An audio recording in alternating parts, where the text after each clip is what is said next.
Ce quartier présente les symptômes d'un mal-être grandissant. Les indicateurs réguliers du Compass témoignent depuis longtemps d'une population défavorisée et au fil des ans, il ne cesse de se dégrader.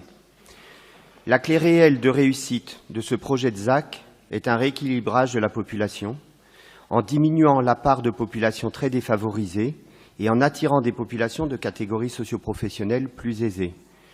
Il est ainsi prévu la démolition de 80 logements et la construction de 220 nouveaux logements avec une typologie très différente des barres d'immeubles des années 60. C'est d'autant plus possible qu'on n'est pas sur un quartier d'une très grande densité et qu'en plus, il est sillonné par une ligne de tramway qui le connecte directement à la centralité métropolitaine. Il y a aussi prévu l'implantation de nouveaux services et de locaux d'activité économique. Ces éléments du projet montrent combien il est ambitieux. Mais si sur le papier tout ceci est séduisant, il ne faudra surtout pas oublier l'accompagnement de ces nouveaux acteurs de terrain, habitants, services ou commerces, sur lesquels nous fondons des espoirs de reconquête de qualité de vie. Les habitants ou commerçants qui subissent des dégradations doivent être soutenus. L'image dégradée de leur quartier les affecte particulièrement. La volonté métropolitaine d'améliorer en profondeur la vie au quotidien de ce quartier ne pourra se faire sans l'accompagnement de l'État. L'affaiblissement de la présence institutionnelle, en particulier des services nationaux, est un témoin de l'abandon que vivent certains quartiers, dont celui du Château.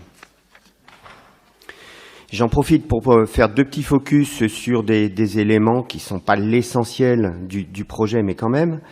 Sur la question de la trame verte, par exemple, le périmètre de la ZAC ne permet pas de relier réellement le parc des Mahaudières au square Paul-Alain, puis au quartier du Balandreau.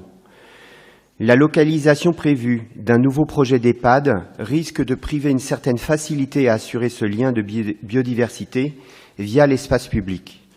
Une trame verte efficace nécessitera d'intervenir en frontière de la ZAC.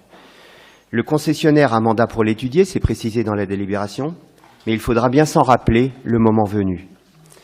Et enfin, sur la question de la maîtrise énergétique, si certains bâtiments de bailleurs ont déjà fait l'objet de rénovations conséquentes, et si le quartier est par ailleurs relié au réseau de chaleur de la Fulle de la Trocardière, nous sommes cependant surpris que le projet ne vise que 260 logements pour une rénovation d'envergure. Je vous remercie.